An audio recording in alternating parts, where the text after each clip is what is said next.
WFSU-FM now presents a delayed broadcast of the Economic Club of Florida luncheon meeting of October 23, 2015.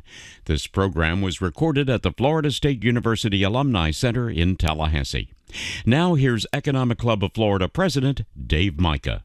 Now introduce our head table, and if you'll hold your applause until we get them all done, I'd be appreciative. On my far left and your right is Carol Dadisman. Carol is a chairman emeritus as well as a sustaining member of the Economic Club of Florida. He's also the publisher emeritus of the Tallahassee Democrat and a founding president of the Community Foundation of North Florida and author of Dear Old UGA, a new history of student life at the University of Georgia. To those of us in orange and blue, we're about to embark on that week where all things are a little different. And my biggest rival, not Florida State. Jon Sawyer, and Carol will introduce him in just a minute. On my far right and your left is Dylan Rivers. My good friend Dylan Rivers was a young boy when I first met him as a student and then a student at the University of Florida, and he's not so young anymore, but he's a shareholder with the Osley McMullen Law Firm. His practice is primarily commercial and administrative litigation. He was born and raised in Tallahassee, attended the University of Florida for undergraduate and Florida State for law school. Commissioner Brian Deloge earned his bachelor degree in finance and real estate from Florida State University in 1983. He's a member of the Leon County Commission, elected in 2006, first vice president of the National Association of Counties, and will be ascending to the presidency of that national organization, past president of the Florida Association of Counties, graduate of Leadership Tallahassee and Leadership Florida in my class, and the National Association of Counties Leadership Academy. And Jack Campbell. Jack's a chief assistant state attorney in charge of the felony trial division. He handles homicides, sex crimes, and other complex criminal prosecutions. He's a graduate of Leon, FSU, and the Cumberland School of Law. He's married with 2 young children and is an active member of the Boy Scouts of America, Leadership Tallahassee, the Exchange Club of Tallahassee, the American Cancer Society, St. Peter's Anglican Church, and many other local organizations, and also a candidate, as you know. Ladies and gentlemen, I present our head table.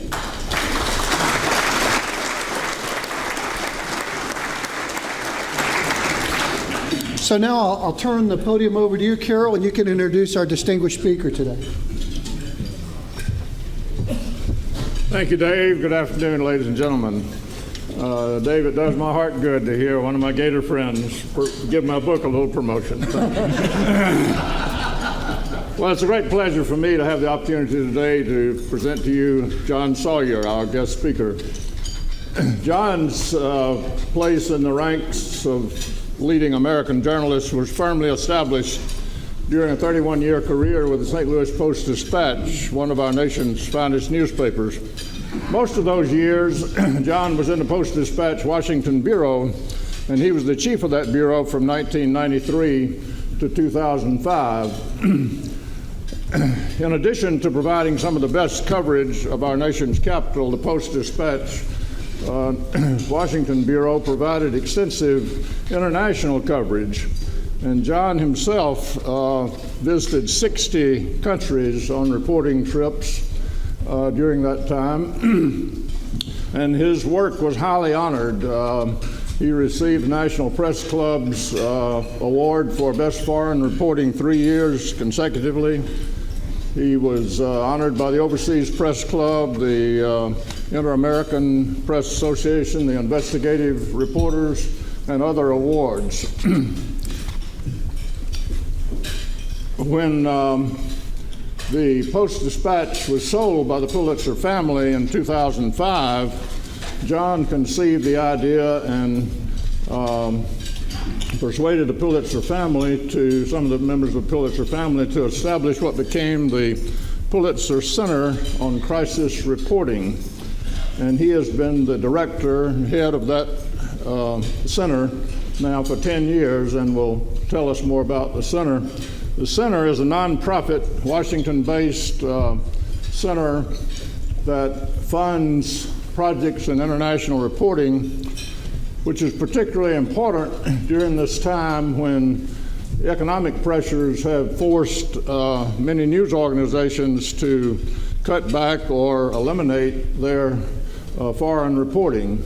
The center also has an educational arm. Jon will tell us more about the work of the Pulitzer Center. Jon Sawyer is a native of Winston-Salem, North Carolina, graduate of Yale, and he's done graduate work at both Princeton and Harvard. He is the brother of our own Dr. Paul Sawyer, a longtime Tallahassee urologist and a member of this club. Paul and Johnette are here, as is Kim Sawyer, John's wife, who is a children's book author. So we're very pleased to have all the Sawyers here, and particularly pleased to have the opportunity to hear from Jon Sawyer. Please join me in welcoming Jon to our podium.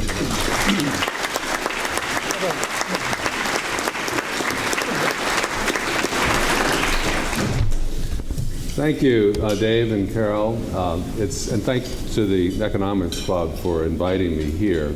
I also want to thank Paul and Johnette for introducing us to so many wonderful people here in Tallahassee over the years. And Paul's a little bit older than I am, and I want to say that for most of my life, he has demonstrated to me the distinction between actually doing important work for other people and just writing about it, which is a part that I've been in. So, I want to talk today about why I think the world is in better shape than you probably think. And I realize that that's a debatable point. The economy is weak. The cable news is full of Benghazi and Donald Trump. Our society feels more racially divided than ever. China and Russia are rattling sabers, and President Obama's critics say he is playing Neville Chamberlain to a nuclear Hitler in Iran.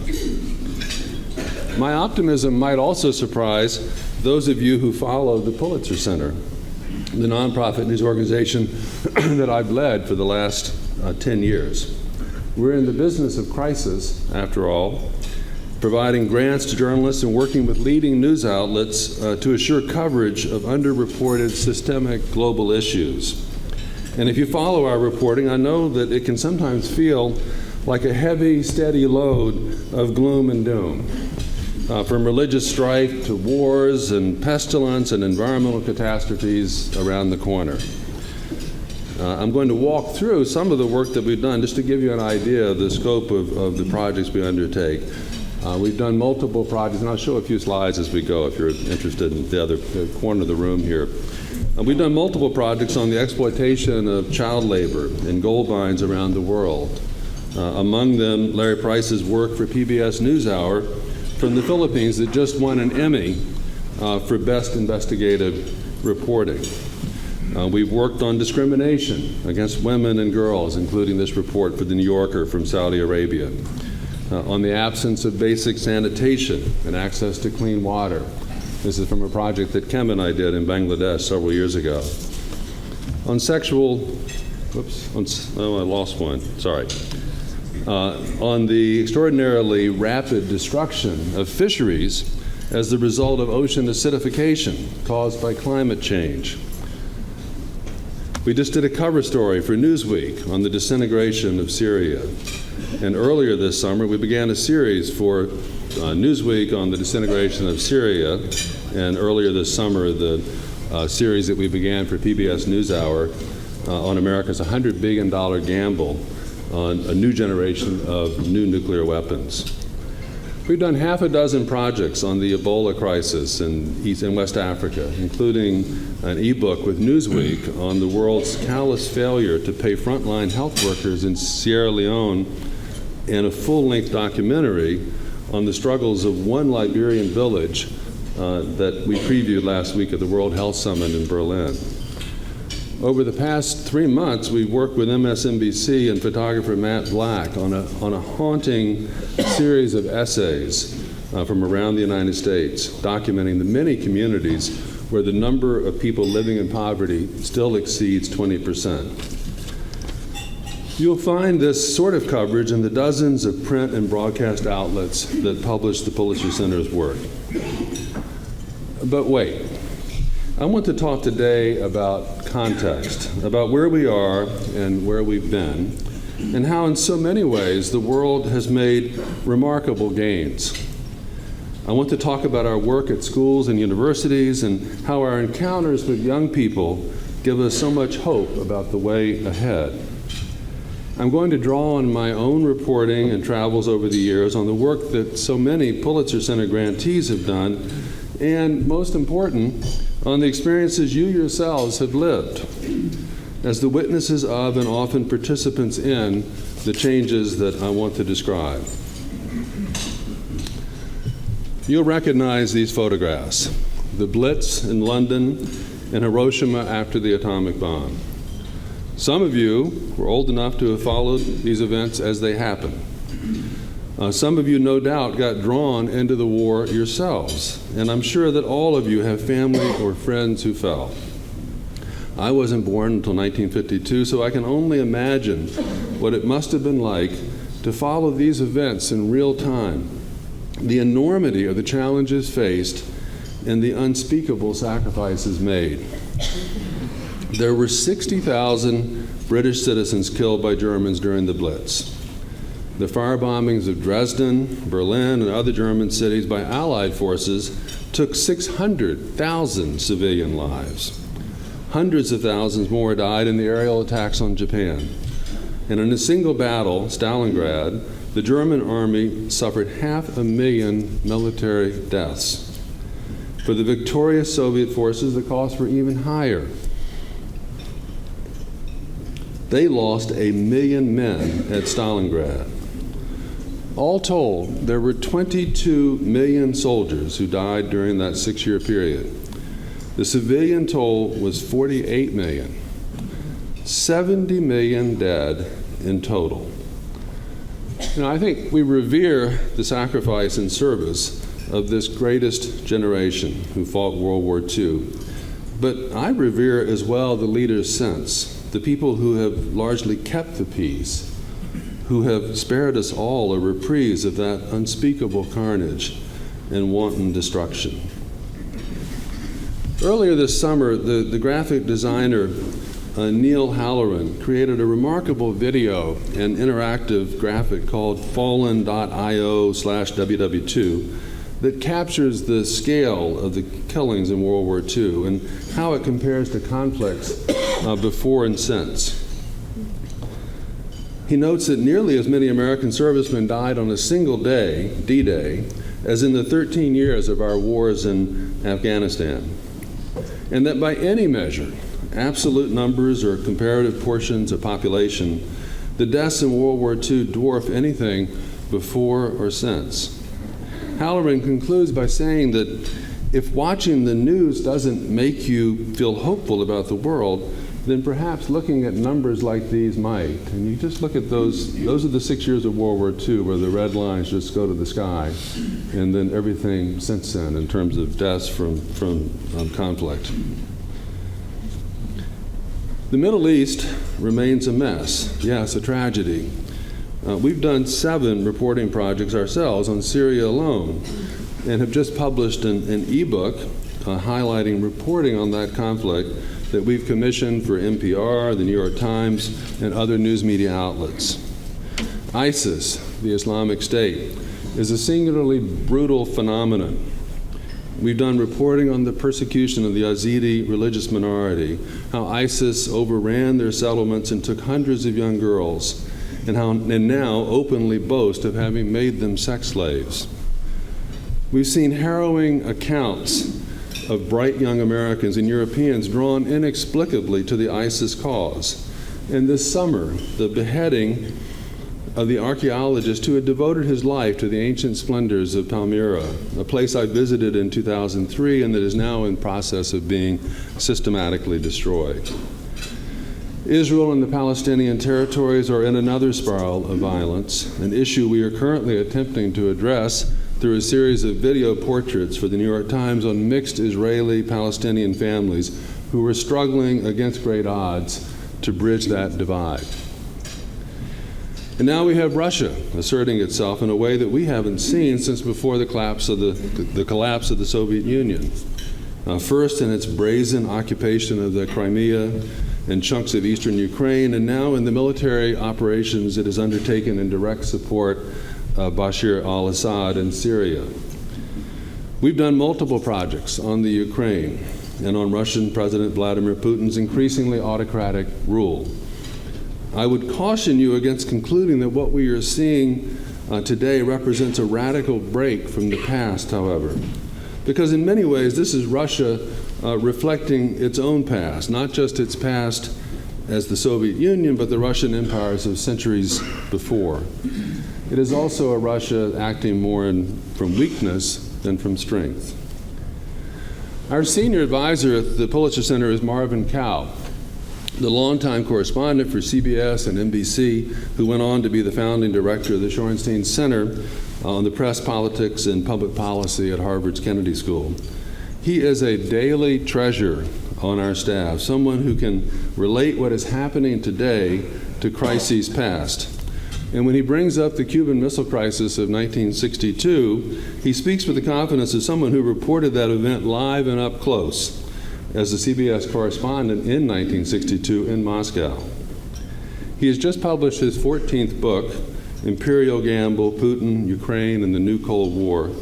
And in it, he makes a convincing case that Putin's actions in Ukraine reflect long-standing Russian assumptions about, quote, the near abroad, especially the Slavic regions of Ukraine at the ancient heart of Russia itself. He suggests that our own overreach, especially in the 1990s extension of NATO farther and farther east, and more recently our strong support for pro-Western factions in Kiev, strongly influenced Putin's move to reclaim what most Russians believe is rightfully theirs. I saw the depths of those feelings myself reporting from Kiev, Crimea, and Russia 2 decades ago, just after Ukraine declared its independence. Most Russians, including the ethnic Russians who make up a majority of Crimea, did not buy the idea of a Ukraine separate from Russia. Most still don't.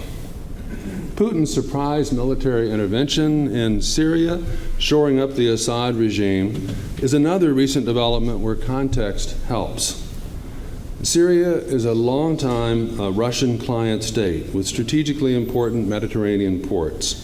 It is also ground zero, just now, of a vicious strain of Islamist extremism that is attracting recruits from around the world, recruits who at some point may take their extremism home.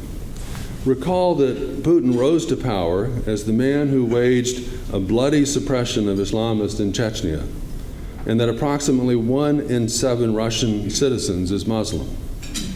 In that context, Marvin Kalb and others have suggested Putin's actions in Syria may be less about reckless imperialism and more about defending a vulnerable homeland. In a CBS interview a few weeks ago, Putin said, quote, the most important reason Russia was combating extremists in Syria was, quote, the threat of their return to us. He said that, quote, we are better off helping Assad fight them on Syrian territory. Not so different, as Marvin notes, from one of George W. Bush's justifications for the war in Iraq, that, quote, we are fighting them there so we don't have to fight them here. On the Middle East, I'm more optimistic than many analysts, including my friend Marvin, in part because I think Russia's intervention might actually trigger the brokered settlement that is likely the only workable end for Syria's carnage. That's going to require the participation of all concerned, not just our allies, but also the Russians and the Iranians. And on Iran, I believe that the new nuclear accord is another hopeful development. At the least, a 15-year pause in Iran's march toward a bomb, and the opportunity over that time for the U.S. and Europe to engage with an Iranian population that clearly wants an end to decades of isolation. I had the opportunity to travel in Iran 10 years ago and found young people there amazingly attuned to Western culture and trends, intensely proud of their country's rich culture and history, but for the most part unsupportive of the aging Ayatollahs clinging to power. We've heard a lot of angry rhetoric about Iran in the last few weeks. In the end, I think people listen to the wise counsel of leaders like Brent Scowcroft, National Security Advisor to Gerald Ford and the first George Bush. Let us be clear, Scowcroft wrote in the Washington Post after the deal was announced, there is no credible alternative were Congress to prevent U.S. participation in the nuclear deal. If we walk away alone. The world's leading powers work together effectively because of U.S. leadership. To turn our back on this accomplishment would be an abdication of the United States' unique role and responsibility, incurring justified dismay among our allies and friends. We would lose all leverage over Iran's nuclear activities. The international sanctions regime would dissolve. And no member of Congress should be under the illusion that another U.S. invasion of the Middle East would be helpful. Some of you may recall that Brent Scowcroft had similarly wise counsel a decade ago when he urged the second George Bush to stay out of a war with Iraq. I was in the Middle East at the time, traveling in Iraq itself and in all the surrounding countries. I met plenty of people who were opposed to Saddam Hussein, but barely a single person who thought that U.S. military intervention would be anything other than a disaster for Iraq, for the region, for the United States, and for the world. In my own view, the past 12 years has vindicated those concerns. I'm grateful that on Iran we have found a way thus far to talk, not fight, and that we have reached an agreement that has won the support of Russia, China, England, and France, as well as the United States and Iran. Russia and China, of course, are subjects of concern themselves. Russia for its brazen annex of Crimea and attacks elsewhere in Ukraine, what's doing in Syria today, and China for flexing its growing military muscle and its threat to America's long primacy in East Asia. Both countries flout basic human rights. But we must not forget that Russia is a country in decline, dependent on oil revenues at a time when oil prices are plummeting, its gross national product falling by almost half in just the last couple of years. It is a far cry from the depths of the Cold War, when nuclear war was an immediate possibility and when half of Europe and many countries beyond were under Soviet domination. One of the saddest places Kim and I ever visited was Prague in 1982. And I vividly recall the pall of life in Cuba in 1979 or Romania 10 years later. Those places and many more were places of totalitarian terror. There are far fewer of them in the world of today. China, I'll come back to in a moment to discuss our current projects there, but for now I'll point out that China's economic rise is a miracle we should all applaud for lifting hundreds of millions of people out of poverty, and that in military terms, its spending remains a fraction of our own. China currently spends a little more than 2% of its GDP on the military, which is the amount NATO recommends that each of its member states should spend.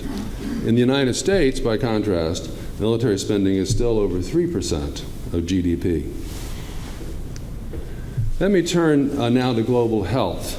Like conflict, an area where the gains have been remarkable. When I was in high school back in the late 1960s, the Stanford academic Paul Ehrlich had just published The Population Bomb, a Malthusian dystopia about the world's inability to sustain ever-increasing population. It was an enormous bestseller and the focus of public policy debates, with Ehrlich predicting that the world was unlikely to survive another 15 years. Today, 45 years later, we are supporting twice the population of 1968, 7 billion as opposed to 3.5 billion then. And thanks to spectacular breakthroughs like the Green Revolution, we are growing more and more efficiently and productively than anyone would have predicted or imagined in the 1960s. We just did a project with a retro report for the New York Times, recalling the grim prognoses from that time and all the progress since. Last year, we worked with UNICEF to create an interactive data map, Child Lives, that shows country by country just how remarkable the public health gains have been. Since 1990 alone, according to UNICEF, 90 million lives have been saved thanks to gains in neonatal care, reductions in preventable infectious diseases, and other breakthroughs.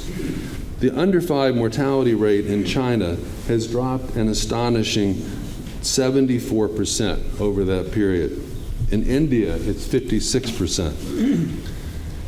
In our reporting projects, we've documented the near eradication of polio and the distribution of antiretroviral treatments for HIV/AIDS that has allowed tens of millions of people to live normal, healthy lives.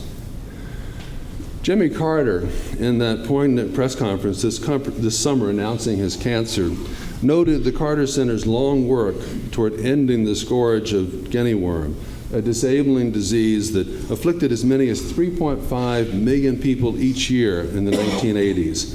By last year, the number worldwide was 186. President Carter told the news conference that was still too many. I hope the last guinea worm dies before I do, he said.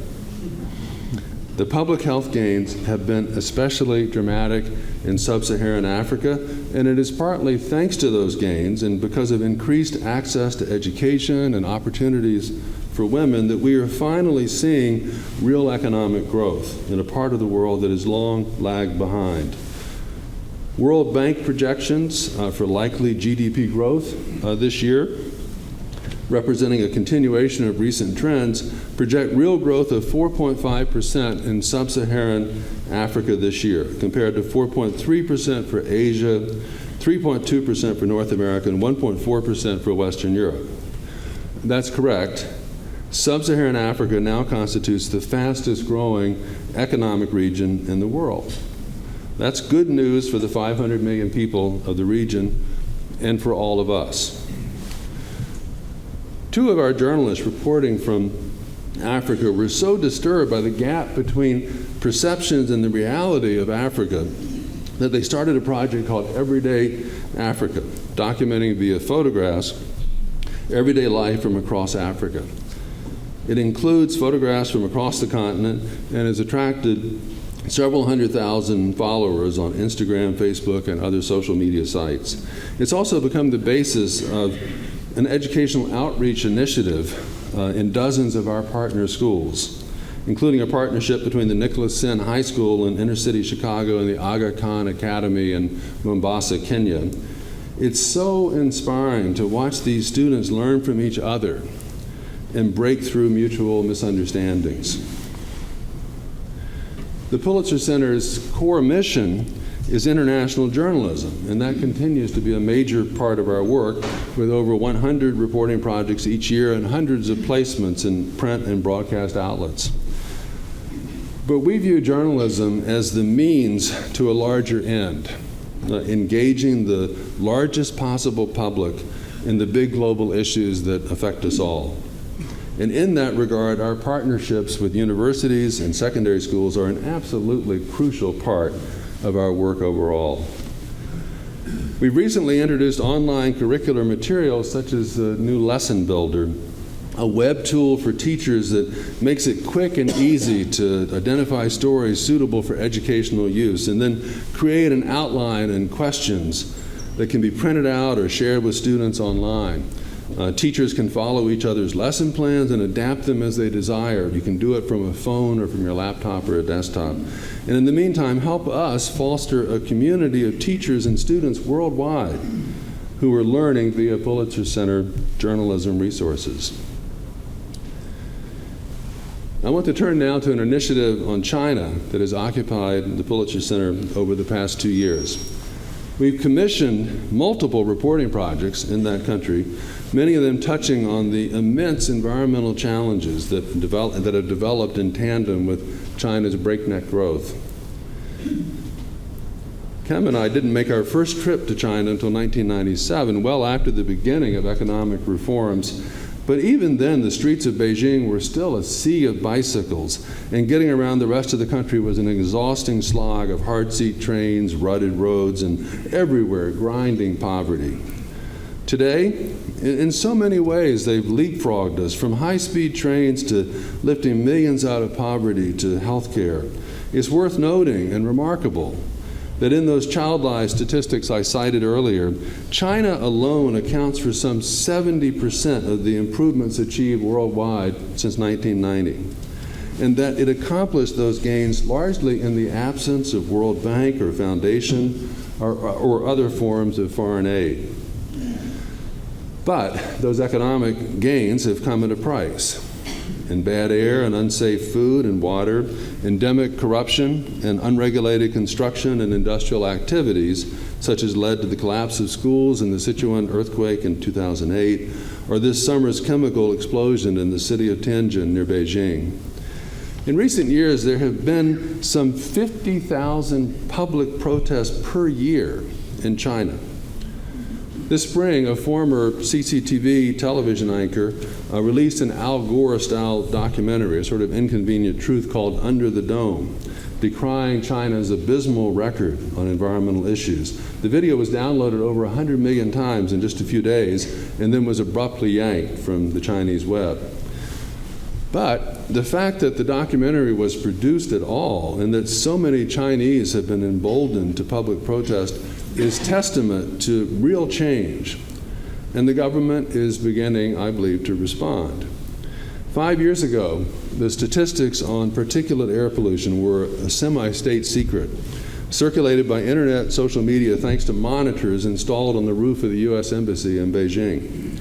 Today, top Chinese officials cite the bad numbers themselves, along with their determination to reverse past trends and clean up China's environment.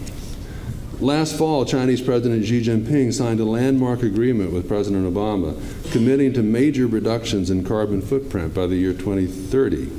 The two leaders redoubled their commitments when they met in Washington last month, with Xi committing to a market-based cap-and-trade system on carbon emission controls that we haven't been able to achieve in this country, with the exception of California.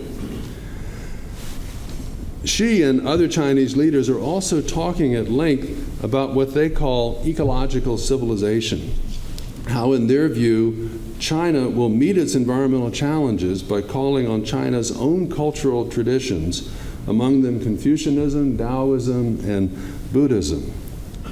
It's worth pausing a moment to consider how startling a change this is in a country that remains officially atheist and that for decades actively suppressed Confucianism as well as all forms of organized religion.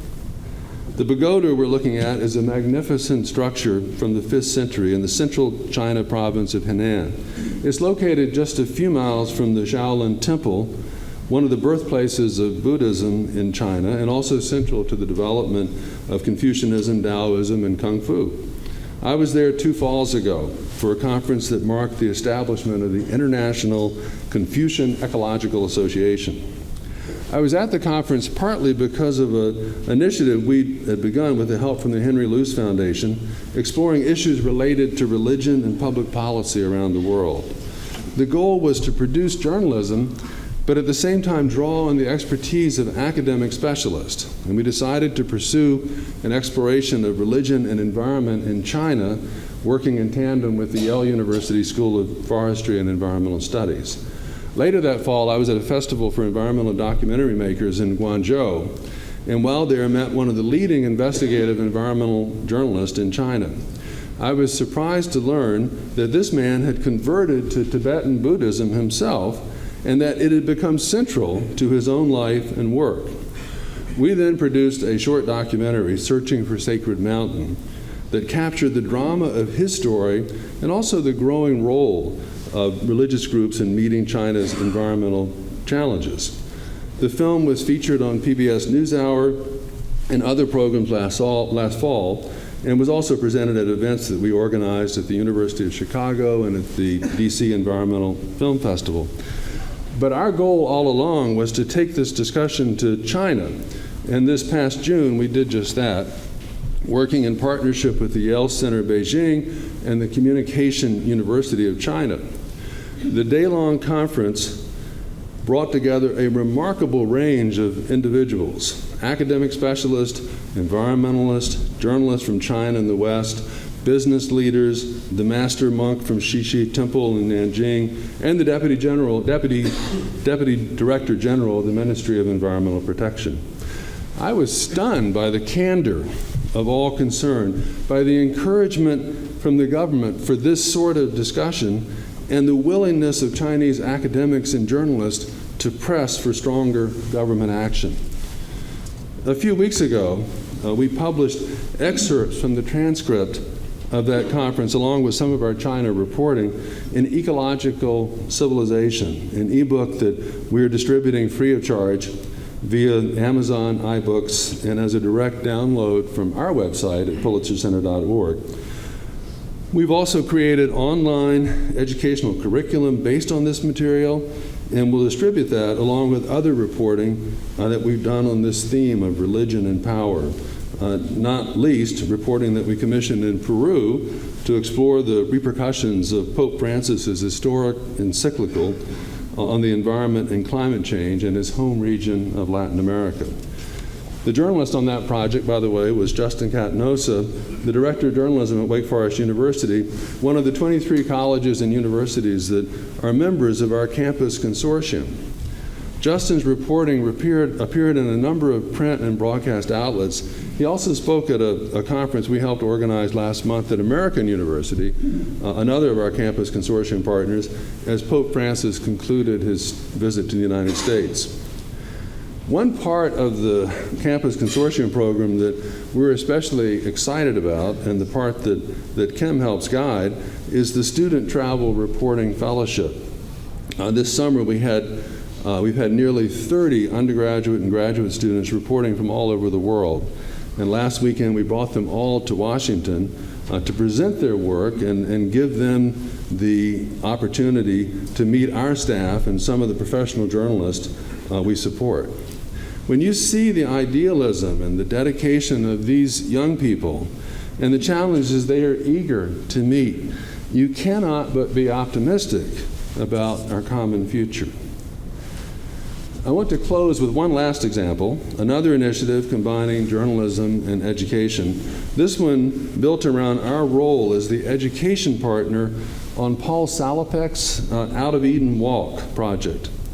Paul is a two-time Pulitzer Prize winner and National Geographic Fellow who is 2+ years into a 7-year walk around the earth, beginning in the Rift Valley of Ethiopia and retracing the steps of humankind's migration across Asia and then down the western spine of North and South America.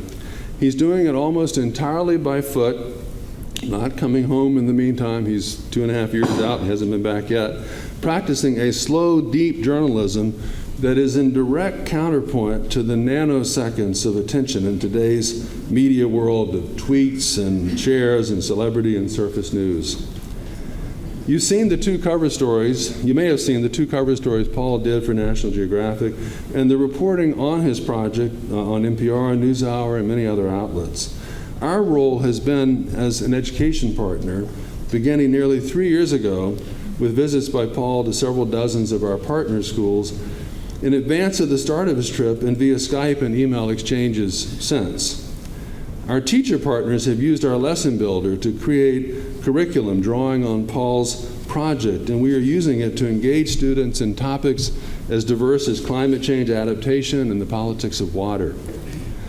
This summer, we launched our most ambitious initiative on this project yet, incorporating Paul's work into the experience of the Boy Scouts Philmont Ranch in northern New Mexico. 22,000 scouts and leaders have passed through Philmont this summer, 400 of them arriving each day and then setting off on 7 to 10-day hikes in the wilderness. We produced a short video with Paul that was shown at the opening campfire for each arriving group. Every camper carried a, quote, passport journal that includes an essay from our education director introducing the Out of Eden Walk and urging campers to take time to reflect on their own journeys while at Philmont and when they go back home. If you go to the Education tab on our website, you'll find a wonderful short video that we produced capturing the Philmont campers' encounter with Paul's form of slow journalism. I began talking about the importance of context, of looking beyond the headlines of the moment for larger trends. The headlines today are about tens of thousands of refugees, about a wave of global displacement as big as any since World War II, crossing the Mediterranean on overcrowded, unsafe boats and walking the highways of Europe. About minor children from Central America traveling alone across Mexico toward the United States. About a backlash against immigrants that is building across Europe and in our own country too. It's my hope that projects like the Out of Eden Walk help us recall that we have all been on the move for millennia, that our own country and others are far richer for the talents and energy that new immigrants have always brought, that it is in the interest of us all to foster political stability and economic growth in the less developed parts of the world, and to facilitate the integration of immigrants who make the journey from south to north. These are big challenges, but they are far from insurmountable. We know that we have met them before, from the miraculous reconstruction of a shattered Europe in 1945 to the stunning agricultural breakthroughs of the Green Revolution and the digital transformations that have knit our world more closely together than ever. What we have witnessed, what we have experienced ourselves in our own lives, should give us confidence as to the road ahead. I want to thank you for the opportunity to share a bit of our story and some of the reasons that in these sometimes gloomy times I remain an optimist. And I look forward to your questions. Thank you very much.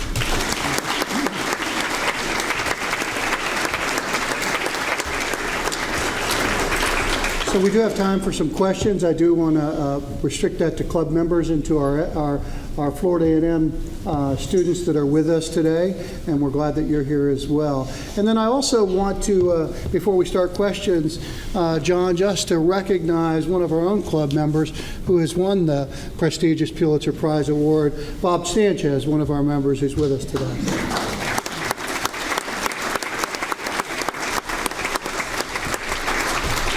So with that, questions? I guess I'll start it off. I just got back from Scandinavia this morning, and talked to Scandinavians about the situation of the Syrians. Also met a lot of practicing Muslims that were in the service industries, and taxi drivers, and all sorts of other things. And their comments basically revolve around what exactly is ISIS. And practicing Muslims who are tend to be more moderate, it's like disavow ISIS, seem to think that it's a Western construct as much as it is a real formal entity with a lot of continuity of leadership. And I was wondering what kind of research y'all have attempted in terms of deconstructing what exactly is ISIS or ISIL. Well, I think that there's been a fair amount of reporting on that, and what is the leadership of ISIS? What is what is their role in the use of social media in particular? And I think that it's one of the things that's striking to me is how many moderate Muslims share the concerns that non-Muslims have in the West about recruitment of people and the use of social media, and what is it that draws people to this, and that's something that we hope to do more work on. And there have been some remarkable stories this year. There was one about a young couple at Mississippi State University that, I can't remember if it was the Washington Post or the Times, that And they had everything going for them. And it was this community in Clarksville where there was general tolerance of Muslims, good interracial relationships. And this was a couple. She was the African American daughter of a local policeman. He was the son of a Muslim family that was very well respected in the community. She was on her way to medical school. I think he was going to be an engineer. And they decided on the basis of social media to join ISIS. And so they were caught, I think, in Istanbul on the way over. And so the story was trying to explain what was it, because they both had very supportive families. They both were in a nurturing community. They had opportunities. But there was something that was drawing them in that we need to address. We need to sort of talk to people and reach particularly young people. So that's one of the reasons that why we think it's so important to be out in the communities where people are, particularly at schools and universities, to reach young people, not to just simply think of ourselves as working for large news outlets and commissioning stories far away that we hope somebody someday will read.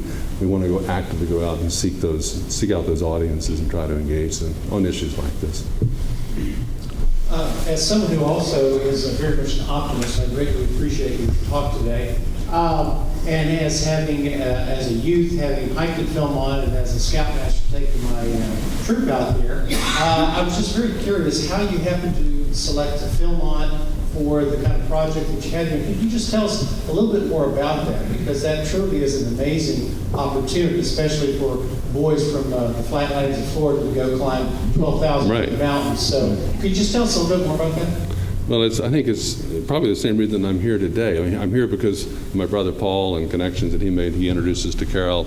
It happens that one of my cousin's son is very active at Philmont, and he's been working there he's gone for years, and he's on staff now. He's the deputy program director. And so as we were talking about this project and what we were doing with the Out of Eden Walk, and we were thinking, we were doing education curriculum around it, and we had introduced it. It's in our lesson builder. It's in the school. We've done Skype visits with Paul from the road.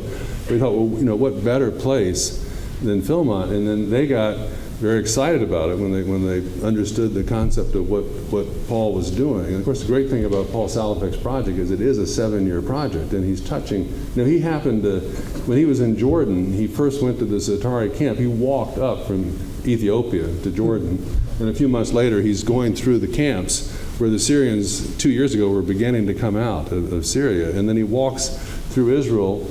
He gets across Turkey, and then a year later, he's in the camps on the Turkish side. So he's touching on stories that are in the news that are happening. There is red hot stories of today, but he's relating it. There's a wonderful story at different National Geographic on looking at that terrain in Turkey, between Turkey and Syria, and how for thousands of years there's been people washing back and forth, and movements of people, displacements, empires rising and falling, and it just give you that sense of history, but you're doing it against the context of so all of that was that Chris, our cousin, and his colleagues were excited about doing, and then for us it was this wonderful laboratory, because the way Philmont's structured is they've got a staff of 1,200, mostly volunteers, who come out. So they come out at the end of May. So our education director went out and spent a day with them, sort of training them on the resources that we had. We produced these short videos, 3-minute videos with Paul sort of introducing it for the opening night campfire, and then another 3-minute conclusion that we could show at the end. And then 400 people came each day for 6 or 7 weeks, like I'm sure you've done, and then they break up into these groups of 10 or 12, and they hike for 7 days or 10 days, and each one of those groups of 10 or 12 had a leader who was briefed on these passports and encouraging the kids to write in them every day and share them on the campfires along the way. And then at the last campfire, they brought together some of and the newspaper, the Philmont newspaper produced it, and what we're doing now is we're thinking about what we can do next year at Philmont, but more importantly, looking for ways that we can get that back to the home communities. There's scout troops, whether it's here in Tallahassee or around the country, there's schools and church groups to get other people engaged, not just with Paul's project, but hopefully through that being introduced to us and look at some of the other reporting that we do. But it's kind of there's an opportunity came along, and it turned out to be a great group to work with. Thank you, John. A really wonderful presentation.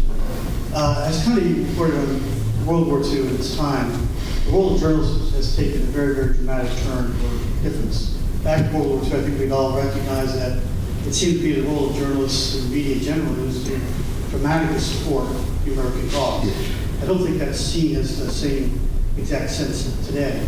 So my question really is, the role of journalists seems to be reporting the activities of ISIL, ISIS, and some terrorists, but can it not also, with integrity, work to fight such evils, promote justice, and promote the dignity of the human spirit, and in a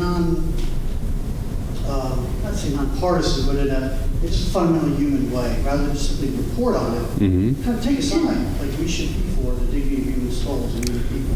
I think journalists in general do take that side for the dignity of the individual human. And I think the Pulitzer Center, we often say that we want to write about the human face of issues, that we want to get beyond kind of headline reporting and policy of the state government actor to show what it's like for individuals affected by those policies. I think that, I mentioned the reporting that we did on the Yazidis, what happened to them, and that was, to me, that was a really strong piece on just what we were dealing with, what ISIS was doing. Sort of, they were openly, brazenly abducting young girls and saying that it was their warped reading of the Quran that said it was okay to make them sex slaves because they were infidels, and so that's, I think that does help to shape public opinion, I hope.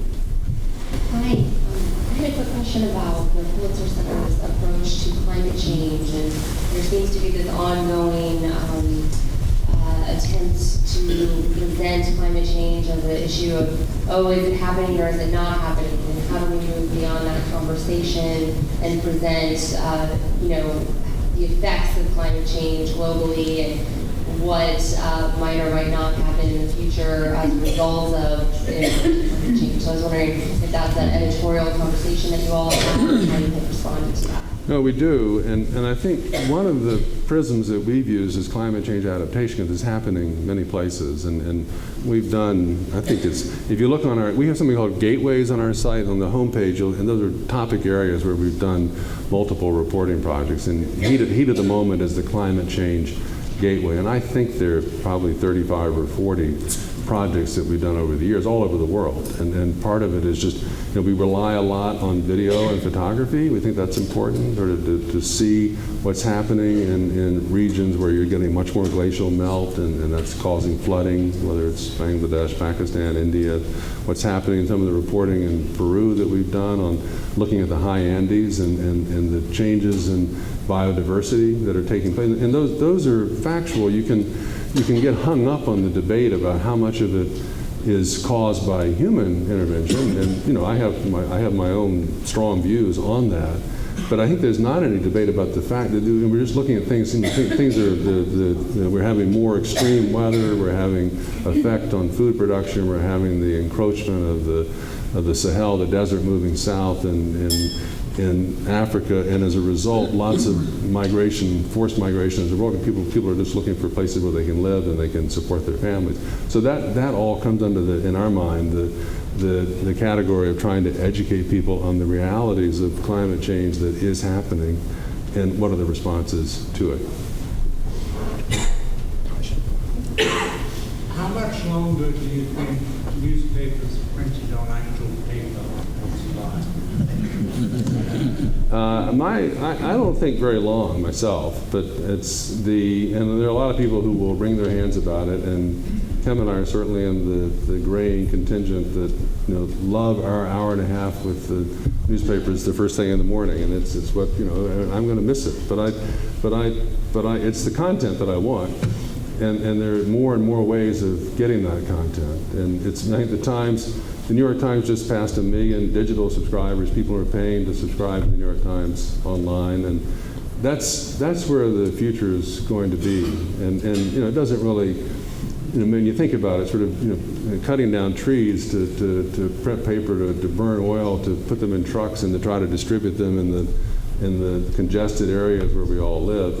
That's not an efficient way of getting information out when you can have all of it in your pocket on a phone that's going to be coming at you in ways that are better and better. So that's one of the reasons I'm optimistic, is that, you know, we started out, and here we are, we're still, you know, 14, 15 people, and we give grants to journalists, and we're working out of a small suite of offices, but we've been able to forge relationships with everybody from the New York Times and NewsHour to the Guardian, Financial Times, and outlets all over the world, and we reach millions of people. And that's just with a small group of people, a little bit of money that we've raised from foundations and individuals. You have huge leverage, and that's all because of the internet where we are. So I don't worry a lot about the demise of paper. I want people to keep focused on the importance of maintaining the integrity and the quality of the journalism, wherever it might appear. It's going to appear in many different ways. Last question, Ken. Yes. Is one of the crises on which your center is reporting the relative ability or inability of public education to help your readers understand the content of your reporting? Absolutely. And that's why we're out there. That's why, I mean, if you do nothing else, I hope you'll all look at the website, look at this lesson builder idea, because these are online tools, and we're supplementing it. We do between 400 and 500 events, public events a year, and most of them are our journalists or staff at schools. And you know, we're doing a lot of work, and we have pilot programs in St. Louis, Chicago, DC, Philadelphia, and New York that reach about 125 secondary and middle schools. And there are lead schools. These are great educators who really care about this, and they're trying to do global engagement and trying to raise the level of cultural literacy and education. And we want them to lead the way for us and help us develop tools that we can then put online that anybody can get. Because we're in an era now where every year there are more teachers who are digital savvy, certainly more students who are ready to engage in that way. And we think that journalism is the best way by far to pull students in and to get them to care about learning more. The moment you can turn the light switch on and get somebody excited about an issue, you know, you're only 2 or 3 clicks away from an enormous amount of information, good information. You don't really need us to get it, but first you've got to get excited about it. So one of the reasons that we care so much about the education part of our work is that we're trying to unlock that, where students and the teachers who are working with them will help us turn that switch on. Right.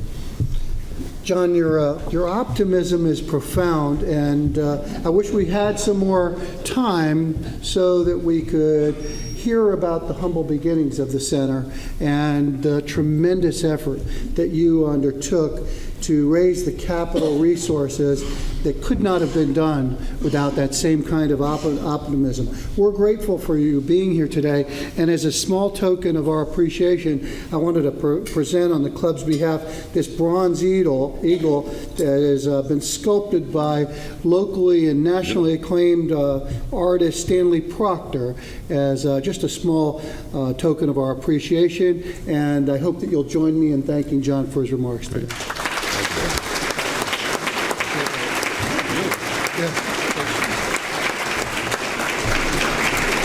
With that, we'll stand adjourned, and don't forget that our next meeting is at the Civic Center, and you don't want to miss it. It's going to be a remarkable day.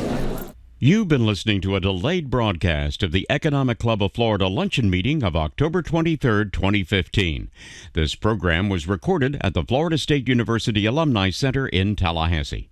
Join us again next time for another luncheon meeting of the Economic Club of Florida on WFSU-FM.